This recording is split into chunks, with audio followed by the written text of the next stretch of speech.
Attachment theory is such a powerfully instructive, explanatory model for the human condition and why we struggle. Yeah. And the ways that we struggle. So, Hey, Michael. Hi, Michael. We are feeling a little under the weather, out of the groove. Out of the groove. Yeah, this is the first time back since the holidays, really. Yes. I didn't realize that. It's been about a month. I know no one has a timeline because nothing's been produced. Correct. But at the time of this recording, we've just survived the holidays, both as people and also as clinicians. Right. Yes. Because sometimes that's a tough one. It definitely can be. Yeah. What do you do for the holidays? Do you take off between Christmas and New Year's? It sort of depends on how it falls in the weeks. Okay. And my kids. And assuming those are the holidays you celebrate. Correct. But this is correct. Correct assumption. But I usually take at least 7 work days. Nice. Sometimes I'll fit in 1 or 2 patients on a day. Of course you do. Yeah, I know. I can't quit you work. But there have been a few times where I've taken even more time off. Yeah, nice. We usually we've learned over the years to take the time between Christmas and New Year and the day after, just because we have so many cancellations and we end up getting bitter of only seeing 1 or 2. It's like, why? I'm ready. Just be at home. So that's actually, my wife is more hardcore on that. I would probably do like you and see 1 or 2, but I get bored at home, and it's true. If we're not doing something. Yeah. Okay. So, but it is after the holidays and getting back into the groove of this. Yeah. Which I am really excited about doing. Getting back in the groove. Yes. And making this thing happen. And we've had some new ideas, even though it's brand new. We've already changed it. In a way, we've let it evolve. Yeah. I think we came to what was already there and we're resisting. So excited about it. We have two more things to cover, and then we're going to launch into that. Yeah. So not that the next 2 topics are not important, but I'm kind of ready to be done with them to get to the other side. But not regardless. Chicken butt, yeah. We're here, and we're going to talk today as we're drinking, introduce our drink, a blood orange whiskey sour. Oh, that's what it is. Yeah. Mm-hmm. So when you said, that has a lot of bourbon in it, that's why. That's why. Mm-hmm. So cheers. As we try to drink as quietly as possible. As you do. I don't really care. But yes, it's delicious. Quite. Egg white, bourbon, lemon juice, blood orange juice, and simple syrup. It's a little bit of a tedious drink to make, but it's only around for a certain season with the blood orange, so got to take advantage when you have them. Mm-hmm. Tart, refreshing. I love it. It's one of my favorites. I always forget how much I like cold bourbon. Oh. Yeah. Yeah. Oh, I have a correction from a previous episode. Brilliant. We were talking about a French 75. You were talking about drinking it in the morning because it's more of a morning drink for you. Yes. And I said aperitif is after dinner drink. It is not. Aperitif is, the definition is before. So, yeah, correction. Standard. You stand corrected. But yeah, so this is a delightful drink. Delightful. Thank you for Glad to be sharing it with you.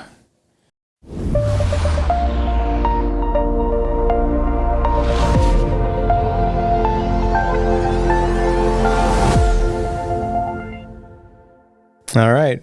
So as we drink this, we are talking today about anxious attachment. It's one of the, I think, most popular one it's known by, but it's also known as anxious, preoccupied, ambivalent. Any others?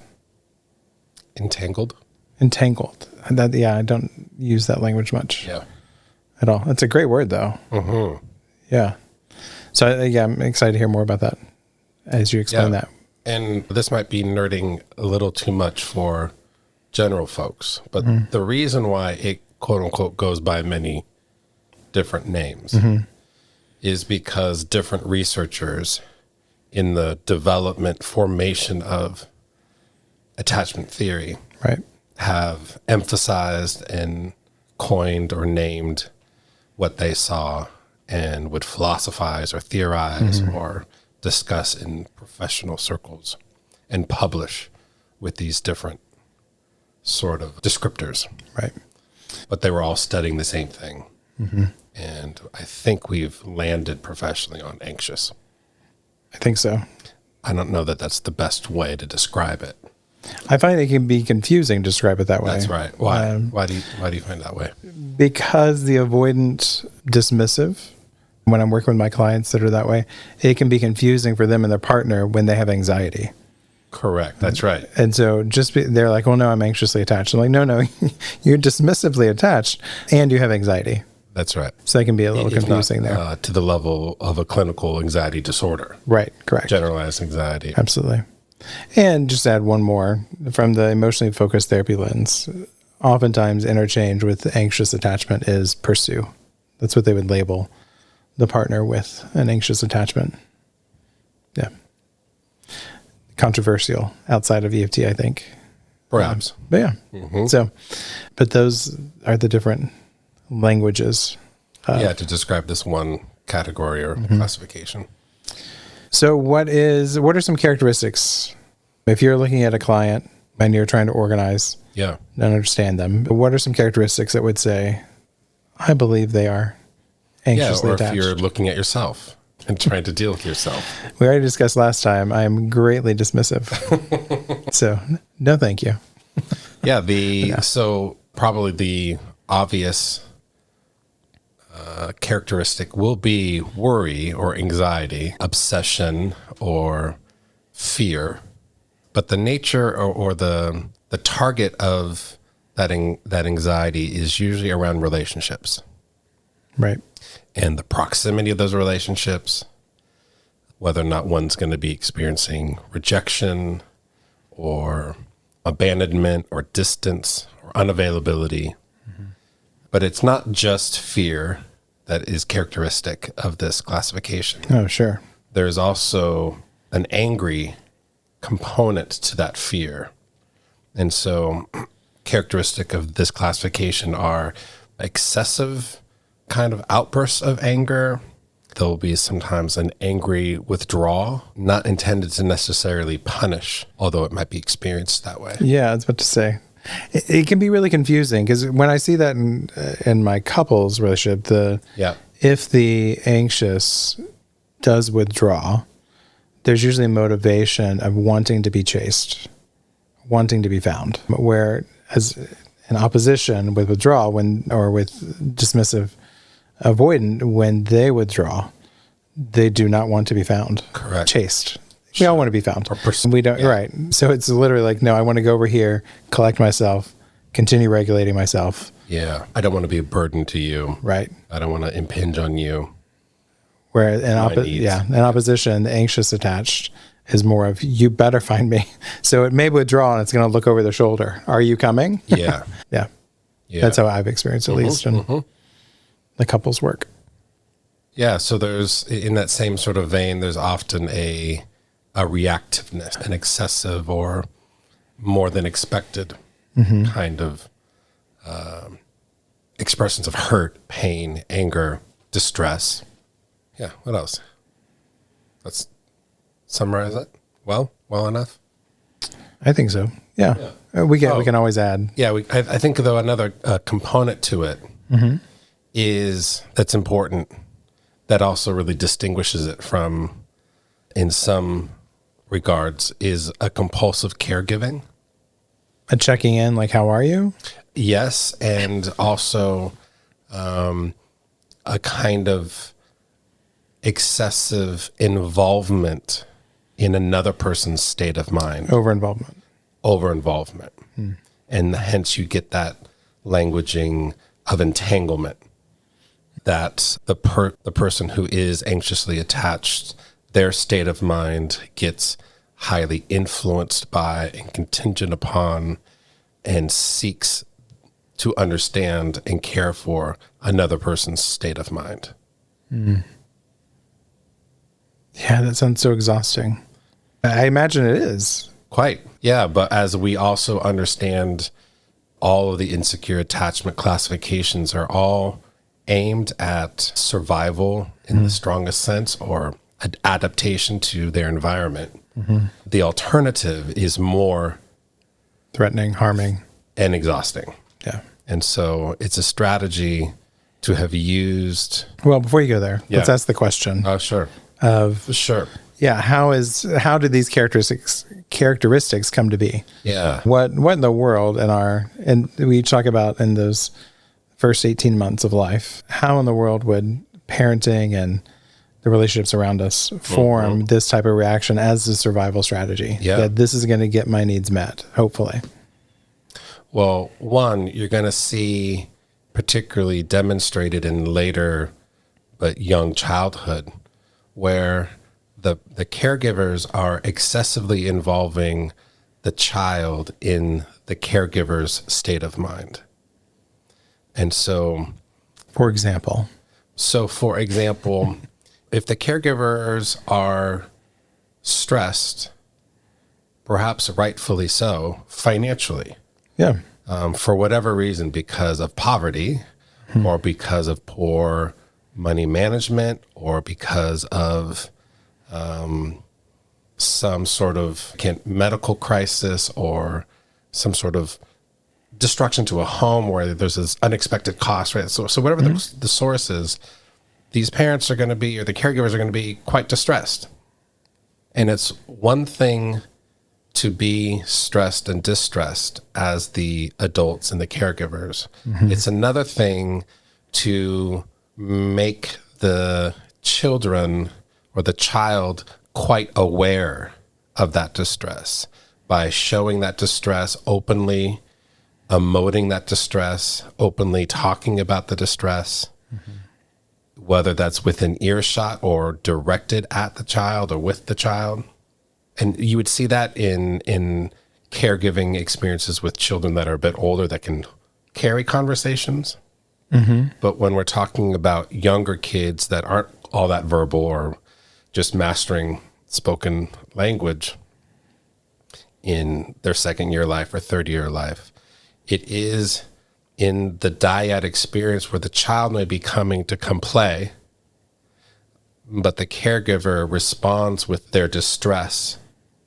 And so the child then sees that mirrored back to them and they become distressed. And the caregiver is unable to recalibrate and they get caught in a distressed. Right. Unable to say, oh, sweetie, Dad's really worried about something, but it had nothing to do with you. That's right. That would be like a corrective. Right. Yep. But in the moment, it's, oh my gosh, what are you expecting of me right now? Sure. Stop asking. Yes, exactly. That's a nice example. Yeah. Yes. Okay. Or even, why are you stressing me? I'm already so stressed out. Because the child can only make sense of it through their lens, which they're the center of the universe. That's right. And so they're going to take that to mean that they've caused the distress. I am the distress. And that they are responsible to help the parent become regulated and soothed. Yeah. What hits me is how easy it is to have these distressing moments, ruptures. Like that sounds like such a normal situation. Just sure. Like even being tired from work and your kid just wants to play and you're like, I can't do another damn thing. Leave me alone. Yeah, well, absolutely. It's easy, but I think what is so, especially if you're a parent, a new parent, or any sort of parent, and you're not a mental health professional, and you're starting to learn about this, it's so easy to think about this as a single event phenomenon. Oh, right. And that's really not what we're talking about. We're talking about prolonged patterns across months, across years. Without corrective experiences. And then we're also talking about the absence of the corrective experience. And it's those sort of two factors. This is not a single event. Right. And even if there's a single event, we really need the corrective experience. Absolutely. So even if it's really easy for you to imagine you as a parent having done this or gonna do this.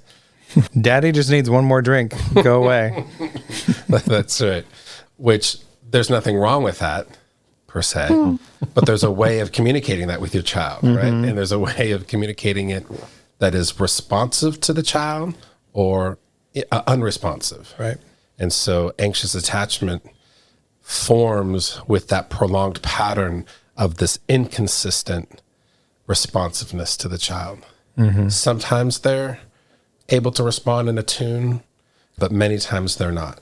And it's that push and pull, sometimes available, sometimes not available, that leads to that other concept of ambivalence.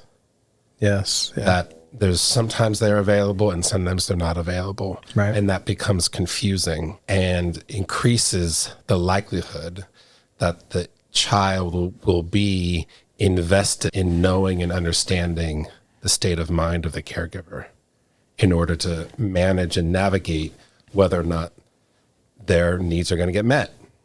And so that translates into adulthood, where you have an adult being very interested in the state of the mind of their partner in order to know whether or not they're going to get their needs met. Right. Yeah, I think I can't decide which way I want to go with this, but when we talk about view of self, view of other, this is nerding out. No, yeah. But I think it's helpful. Yeah, the anxious attachment, preoccupied, has a negative view of self and positive view of other. And so they're needing that positive input. They're needing that reflection of what they see as positive to get their needs met, to correct that negative experience of self. And so, yeah, it's just the amplification of that insecurity. Story time. I think I have a good example. Great. We were visiting a friend in Colorado for the Taylor Swift concert. Oh, as one does. As one does. It was a good time. Did we lose just half of our audience right there? Not half. Okay. But we need to. That's the issue. Okay. Side note. Yes, they need to. Thank you. Okay. So in Colorado, we were visiting some friends there, and their new parents, and the father had a birthday party for his sons that he was invited to. And he's like, hey, do you want to come with me? And I'm like, sure, why not? I actually was excited. Colorado's beautiful, and so it's an outdoor party out in this beautiful park. And it was funny because all the moms were not there because they had gotten hungover the night before at Taylor Swift. So there's a bunch of dads and their kids having this birthday party. I think it was 3 or 4-year-old. And man, this one father, he was trying so hard, man alive. He wanted to get it right. He, like, by all means, he's a great dad. But I saw this moment, and as a therapist, sometimes you just can't turn it off. Like, you're just watching this play out, and you're like, and if I knew him, I would have said something, but I've never met this guy. But his daughter, who was in this lovely little princess costume dress, they're running around the splash pad. She comes up, and she is just crying and screaming. And she had cut her foot on a rock out there on the splash pad. And man, I mean, you would have thought her foot got cut off the way she was reacting. And the father got so activated himself and just was feeling embarrassed, I imagine, is what he was feeling. Because as she was crying, he was like, let me look at it. And she turned into screaming, I'm sorry. And he was just like, why'd you do that? I told you not to take your shoes off. Why'd you do that? And she was like, it hurts. He's like, I told you not to take your shoes off. Why'd you do that? And just kept repeating over and over. And she's apologizing, and then gets to the point where he's trying to calm her down because he knows everyone's looking. Like, you could see his just closing in on himself, like trying to contain it, trying to regulate everything and everyone. And she just wasn't having it. And so then she doubled down, and she's like, I hate birthday parties. And so as an invitee of this, he's feeling ashamed now that his daughter's like ragging on this lovely party she's been invited to. She hates. And she just keeps doubling down and says, I hate birthday parties. I hate my birthday party. Cancel my party. It's just going on. And he's like, get it together. Just like, stop it. And finally it's like, whisk her away, like gets her and just removes, and they go home. And I couldn't help but think of like, like, of course he's stressed. Like, again, I'm not judging. It's just is what it is. It's a stressful moment. But if he could have just gone, oh, sweetie, that looks like that hurts so bad. Oh, I can't believe it hurt so bad. Yeah. And just attended to it. Yeah. I'm here. I'm here. Yeah. You're safe. I'm here. We'll get it. But instead he was panicking and withdrawing himself. But I say this again, like you said, it's not one moment in life that's going to create it.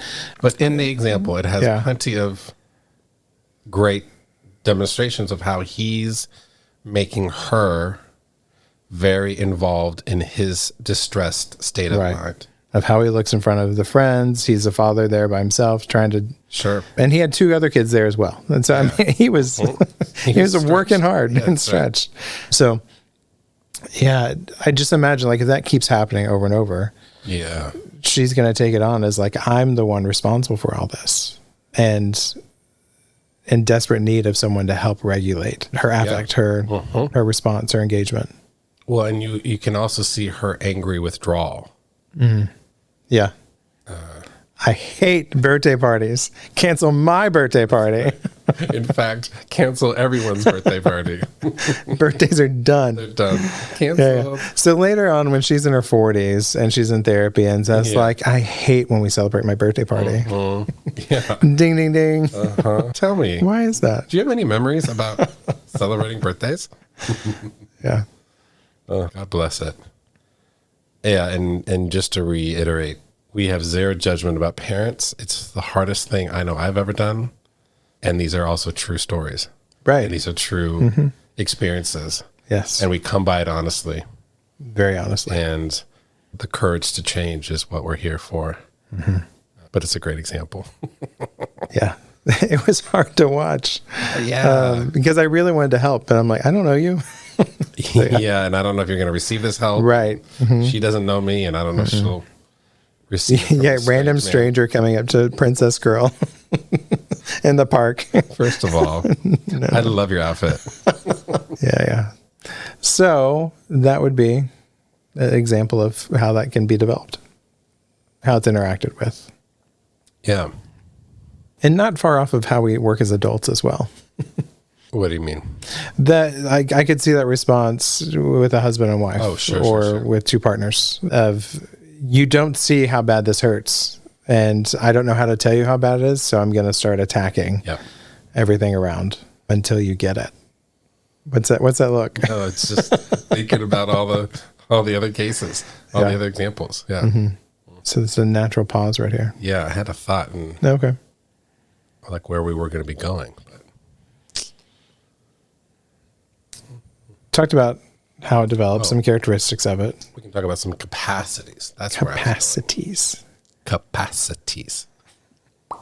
Great enunciation. Which neither of us are proficient at. No, I'm not nearly as much of a mumbler as some of my kids. Ugh, so annoying. Plus, I can't hear anymore. I'm losing my hearing. That's unfortunate. Yeah, it's true. As a mumbler myself, tried and true, I would say this is where my partner becomes anxiously responsive to me. She gets very angry at my my mumbling. Yeah. As an indication of your unavailability. Yes.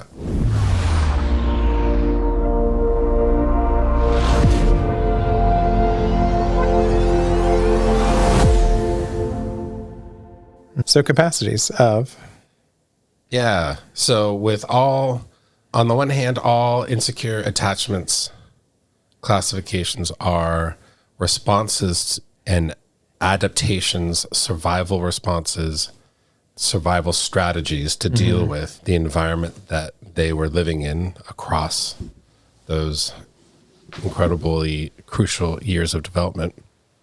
And so if they kept them safe and if they kept them, increased the chances that their needs would be met, then they're the right strategies. Right. So that's on the one hand. And on the other hand, as those children grow up to be adults or even adolescents and adults, they are exposed to wider and wider qualities of relationships or kinds of relationships or functional levels of relationships. And the degree to which the person can adapt in different strategies is the degree to which their life is probably more fulfilling or satisfying. But these attachment classifications are really sticky, and they become our predominant organizing principle. They become the predominant organizing preferred strategy to deal with all relationships across contexts. And so the insecure classifications are the least flexible and thus the least adaptive to the new environments that may provide their needs in different ways. Does that sound coherent? It does. Yeah. You're catching a look on my face. Also, I just wasn't sure about myself. No, it's coherent. I liked what you were saying earlier off mic of, what was it, of the capacities of the regulation and over and under regulating. Yeah. When comparing some of the adaptive strategies of insecurity, to where, and we talked about previously with avoidant, withdrawn, dismissive attachment, that it's an overregulation. Yeah. So it's I'm not letting anything really, I'm not reacting. Correct. Nor am I emoting. Yeah. Right. I'm not going to be wearing my feelings on my sleeves. Shutting it all off. Yeah. Which oftentimes you'll see in the withdrawal. It looks like they're cool, calm, and collected. Yes. But a lot's happening under there. Cool as a cucumber? Isn't that the saying? It is a saying. Okay. So in therapy 2 weeks ago, I said to a patient, I couldn't think of the phrase cool as a cucumber. And so I said, chill as a pickle. She looked at me and she's like, you're so close. You're so pretty. And so every time she comes back into therapy, the first thing she says, so my week, I was totally chill as a pickle. I'm waiting for the day that she'll bring you a pickle. Oh my God, I would die. I would fall out of my seat. Yeah. Chill as a pickle. Yeah, no, cool as a cucumber. Yeah. So that sort of taken offline their emotional needs.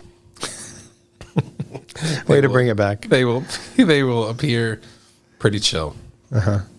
But in the anxious attachment, that it's just the opposite. That's right. It's an underregulated. Yeah. Say more about that. That's the part that really intrigued me. Say more about that. Well, and to really get in the comparison or compare and contrasting security, dismissive, and anxious, emotional regulation includes the sometimes strong expression of emotion. So to be emotionally regulated means to be able to still express emotions, attenuated with the situation, calibrated given the relationships, where in dismissive attachment, it's an overregulation, if not a complete shutdown of those affective expressions. And with the anxious or entangled attachment classification, it's an underregulation.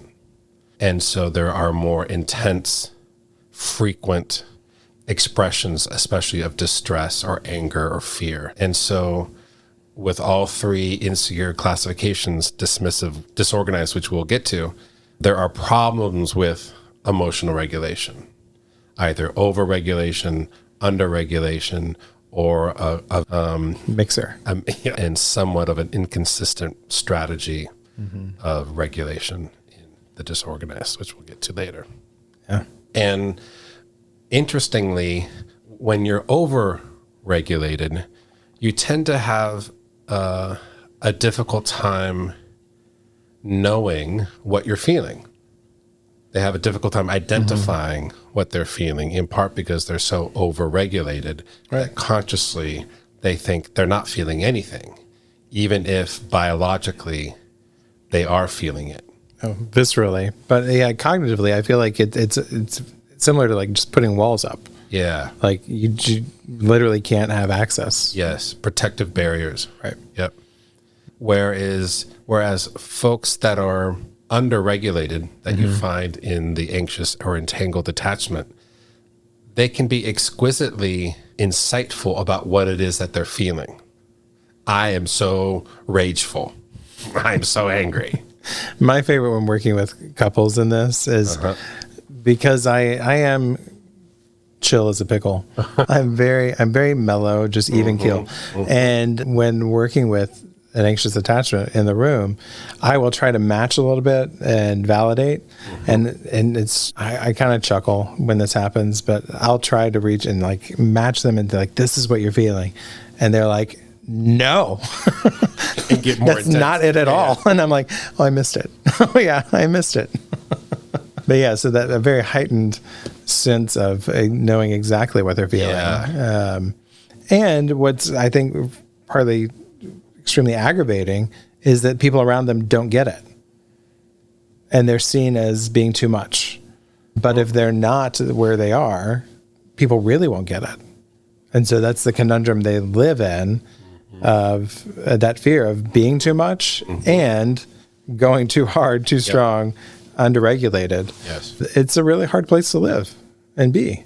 I mean, it's survival, like we said earlier, but exhausting to be there. And yeah, the strategy is that the more I express what I'm needing of someone else, the more likelihood that they're going to come meet my needs. Right.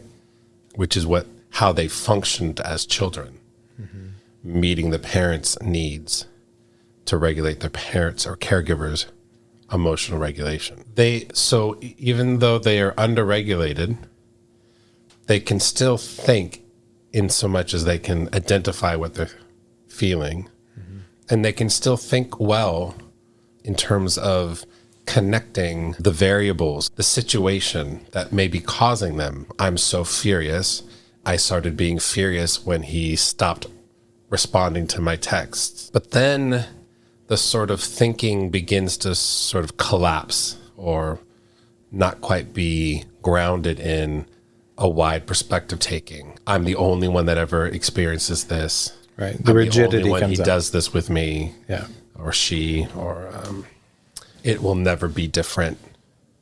I think it's interesting. We should talk about what just happened there, though. Yeah. Because it's not uncommon that we, when talking about it and thinking about it, that we genderize Absolutely. these strategies. And that's just simply not true. They're not gendered. They're not inherently gendered, but there is, I think, a dominant narrative which matters. Sure. Yes. Because it shapes then reality. And it shapes, and gender does exist in terms of the socialization that women are socialized to be expressive, and women or girls are socialized to take care. But absolutely, there are plenty of boys who were required to be entangled in their caregivers' minds, who then grow up to be men, Right. who tend to then therefore be emotionally underregulated and quite emotive. Yeah, so absolutely. Yeah. We're going to probably continue to slide into those stereotypes or their... Yeah. Well, and it's hard. Like even in couples therapy, sometimes I'll do an automatic assumption. Yeah, and sure. that can be dangerous. It's like, oh, wait, no. Yeah. I had that all wrong. And one of the partners is male and very, very much anxiously attached. Yes. Strong pursuer energy. Yeah, and a female is strongly dismissively attached. Right. Yeah. Yep. And Can happen. But yeah, I mean, there's so many factors that contribute. yeah. But yeah, it continues to be fascinating. Like when we started this, I was like, ugh, I'm ready to move on to our next segment. But now that we're here, I really enjoy it. Like this, it gets me excited. And just trying to understand people and have compassion for how they're trying to survive, be loved, be known. And this is one of those insecure strategies in which we're doing that. Yeah, attachment theory is such a powerfully instructive, explanatory model for the human condition and why we struggle, Yeah. in the ways that we struggle, how we came to be, and fortunately has some degree of a roadmap on how to change and grow and heal and be different. Yeah.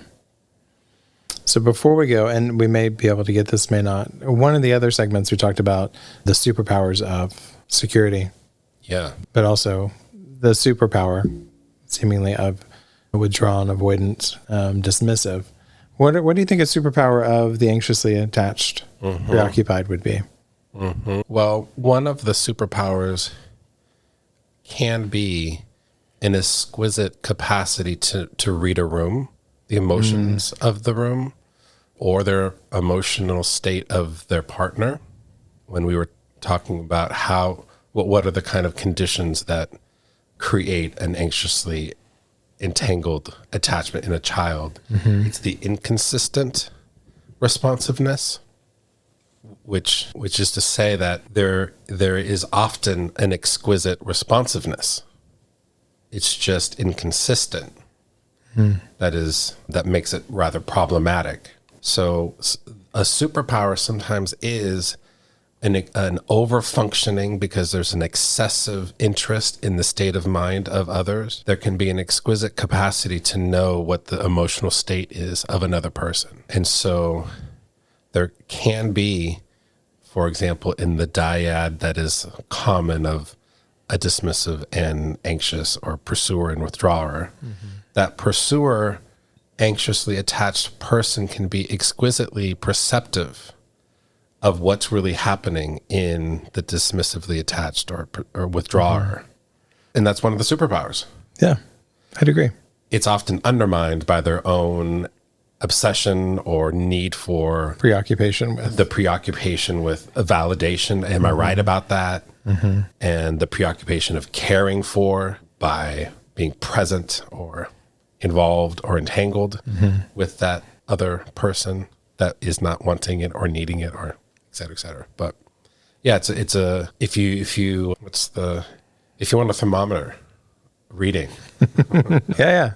Their thermometers often can be very sensitive to the 1,000th degree of what's happening. Yeah, absolutely. All right. Cool. Anything else you would add? Are we closing this up? I think it's good enough for now. Sweet. Cheers. Cheers. Till next time. Next one, whatever that is. Yeah, whatever the next one is. I can't wait for it. All right.